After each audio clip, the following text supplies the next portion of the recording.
Buenas tardes, hacemos juntos nuestra oración. Ayer celebrábamos a San Pedro y San Pablo, apóstoles y mártires. Hoy la Iglesia nos invita a celebrar a los primeros santos mártires de la Iglesia de Roma, aquellos que padecieron la dura persecución de Nerón y del Imperio Romano en general por oponerse a rendirle culto al emperador y por vivir distintos, por vivir una moral diferente a la de la sociedad. Aquellos que consideramos, así como la sangre de Jesús fue el camino de la salvación, consideramos que los mártires también aportan con su ofrecimiento, con el ofrecimiento de su vida, fortalecen, fecundan a la Iglesia, por eso los tenemos presentes y de algún modo podemos pensar también y rezar por quienes hoy todavía son perseguidos, de distintas maneras, pero en algunos lugares perseguidos también duramente y martirizados por el nombre de Jesús. Retomamos la lectura de San Mateo, empezamos con el capítulo 9. Jesús subió a la barca, atravesó el lago y regresó a su ciudad. Entonces le presentaron a un paralítico tendido en una camilla. Al ver la fe de esos hombres, Jesús dijo al paralítico: «Ten confianza, hijo, tus pecados te son perdonados». Algunos escribas pensaron: «Este hombre blasfema». Jesús, leyendo sus pensamientos, les dijo: «¿Por qué piensan mal? ¿Qué es más fácil decir: tus pecados te son perdonados, o levántate y camina? Para que ustedes sepan que el Hijo del Hombre tiene sobre la tierra el poder de perdonar los pecados». Dijo al paralítico: «Levántate, toma tu camilla y vete a tu casa». Él se levantó y se fue a su casa. Al ver esto, la multitud quedó atemorizada y glorificaba a Dios por haber dado semejante poder a los hombres. Palabra del Señor. Jesús venía de calmar la tempestad, la tormenta, en medio del lago. Llegado a su tierra, sigue manifestando su poder, ahora con algo absolutamente exclusivo de Dios, algo que se esperaba que el Mesías podía hacer, que era alcanzar el perdón. La primera reacción de Jesús es un poco sorprendente, porque le traen a un paralítico probablemente esperando que le devuelva la salud del cuerpo, y lo primero que Jesús hace, viendo la fe de quienes lo llevaban, es regalarle el perdón. Tus pecados te son perdonados. Para la mirada de Jesús esto es lo primero. Imagino un médico que recibe a un paciente, lo primero que va a tratar de resolver es lo más grave, lo más serio, seguramente. A Jesús le pasa eso, ve a la persona y ve cuál es la necesidad más profunda. Y uno podría decir, en definitiva, para eso vino para regalar el perdón de parte de Dios.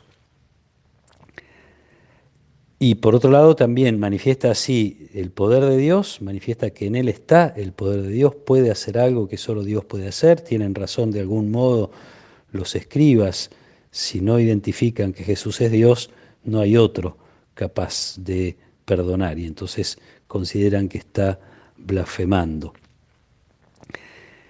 Pero esto no se puede comprobar, a menos que se manifieste físicamente, exteriormente, como es el caso. Jesús les ofrece la posibilidad de identificar en la salud física una consecuencia del perdón de los pecados, así como consideraban que el pecado provocaba las enfermedades, el pecado personal y a veces el pecado de los padres era el origen de las enfermedades, según ellos entendían. Jesús manifiesta entonces que este hombre fue sanado porque sus pecados le han sido perdonados. Se quedan los escribas prácticamente sin argumentos, algunos seguramente seguirán cerrados y otros ojalá hayan percibido esta presencia de Dios en Jesús. Pero además Jesús manifiesta de otro modo su divinidad conociendo los pensamientos. Esto que está tan claramente reservado en la palabra de Dios y en el sentido común. Nadie conoce los pensamientos del ser humano, de ninguna persona, sino solo Dios. Dice el Evangelio: Jesús, leyendo sus pensamientos, les dijo: ¿por qué piensan mal?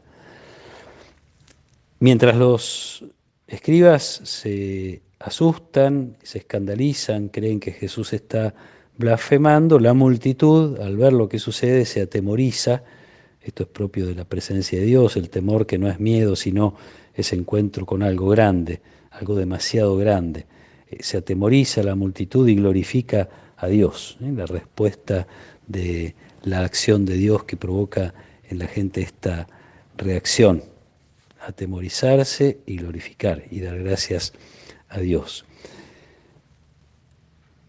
Todos nosotros tenemos seguramente muchas cosas que pedirle a Dios y está muy bien, y todos nosotros sin duda necesitamos una y otra vez recibir el perdón, volver a reconciliarnos con Dios, volver a reconciliarnos con los demás. Y para Jesús esto es lo esencial. Está bueno que esto se nos contagie de algún modo en el corazón, lo más importante de toda nuestra vida, lo más importante, la más importante de nuestras preocupaciones debería ser esta, la comunión con Dios, el sanar aquellas cosas que nos apartan de Él, que terminan apartándonos de los demás, que terminan en definitiva destruyendo lo más grande que tenemos. Y allí está entonces la mirada de Jesús. Lo primero es rescatar la profunda dignidad de los hijos de Dios y la grandeza de la vida a la que fuimos llamados. La Iglesia muchas veces fue mal interpretada en este sentido. No quiero decir que no haya habido a veces malas interpretaciones o malas transmisiones de este mensaje del Evangelio vinculado al perdón. Ha sido acusada muchas veces la Iglesia de manipular las conciencias, de insistir demasiado en la realidad del pecado. Insisto, sin que esto signifique que no haya habido a veces abusos o malas interpretaciones, es verdad que es en definitiva el legado más grande que Jesús le deja a la humanidad, la sorpresa de la gente por el perdón de Dios, por el poder que Dios le ha dado, semejante poder a los hombres, dice así el Evangelio. Algo que han heredado los discípulos de una manera muy particular de Jesús, que es: los pecados serán perdonados a los que ustedes se los perdonen. Un poder enorme que tiene la Iglesia, poder en el mejor sentido de la palabra, poder que es para servir, que es para ofrecer la salvación de Dios. Ojalá podamos entender así, como Jesús, la importancia de la salud espiritual, sin negar la importancia de la salud física, sin dejar de pedir la salud para nosotros y para quienes puedan necesitarla, que nuestra preocupación sea como la de Jesús, el bien espiritual, el más grande de los bienes, el más permanente, el que nos hace no solo vivir con intensidad la vida a la que fuimos llamados, sino vivir con intensidad eternamente la vida que Dios nos regala.